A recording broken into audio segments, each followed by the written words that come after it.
Never know. Well, good afternoon. We just had a very constructive and good meeting with the 1718 Committee here at the United Nations, which also now covers matters related to Resolution 1874. I briefed the committee on actions underway by the United States government to implement the resolutions. We had a discussion about some aspects of those resolutions, different ideas from the different members of the committee. We feel very strongly that part of our work in implementing the resolutions is to maintain constant dialogue, constant contact with members of this committee, which is, of course, the focus of much of the activity and implementation, but also bilaterally, regionally, with our partners in Asia, with our partners in the five parties, and to continue that process.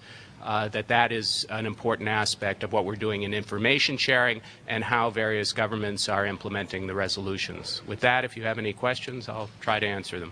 What are the measures that you've taken to step up to strengthen the sanctions?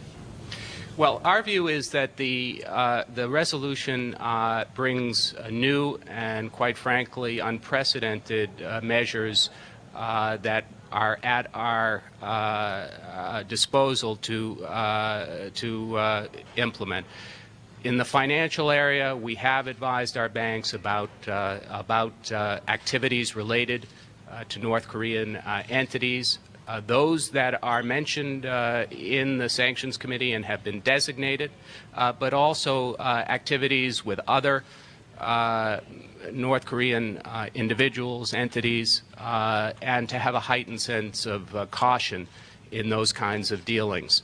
I think other governments have taken similar positions, and part of our task at the moment is in information sharing when we identify such transactions taking place. The same would be true in the area of inspections, that we need to exchange information. We all know of the recent example of the North Korean ship, the Kamnang-1, and the information sharing and our ability to have a good result there. So we will continue that kind of activity both here at the UN and as governments and member states. Sir, are countries doing as much as they could, or could they be making extra efforts to implement these measures? And also, specifically, has China given the U.S. assurances that they will implement these measures as they have in the past? We're off to, I think, an unprecedented start in implementing 1874 and in our continued work on 1718. What I found in that room this morning and have found in my dealings with other governments is a unity of view, a singleness of purpose in implementing these resolutions. That's the case certainly with our Chinese partners. We had further talks, as you know, this week in Washington during the strategic and economic dialogue there. And it is certainly our intention to work with all member states, but especially those that can bring results in terms of implementation. And I do believe that there have been some results. Some of those have been reported in the press, and we need to just continue with those efforts. And the active efforts, the sustainability of the resolution is very important. We can't just back off.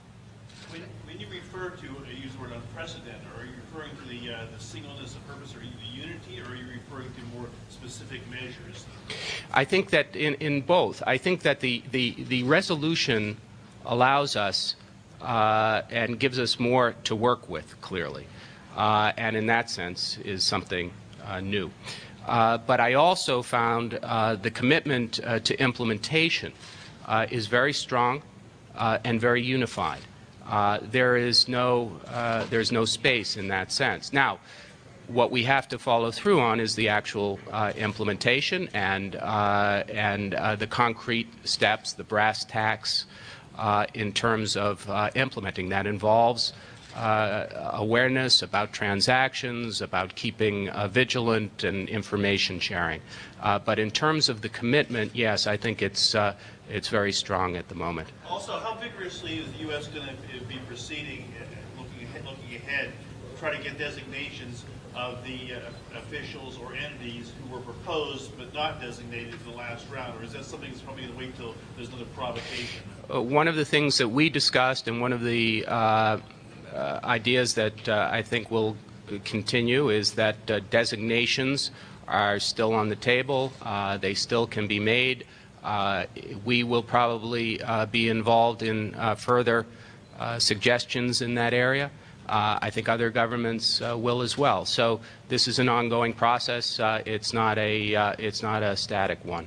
As North Korea's biggest trading partner, have you encountered any reluctance on China's part, either to agree to some designations because they're doing trade with that company, or to expecting contra that because of the same reasons of that business?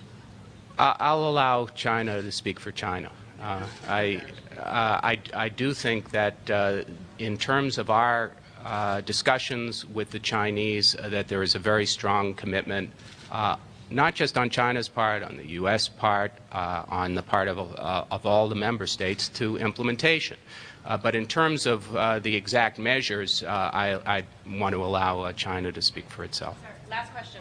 North Korea is showing the willingness to have one-on-one dialogue with the United States. Would you have any opinion on that? We've addressed that in saying that we're interested in returning to six-party talks. But I want to stress that my business here today was on implementation of the resolutions, which are designed to further our efforts on denuclearization and non-proliferation in Asia. They're not for some disembodied reason. So while that door, of course, is open, our goal is, and my specific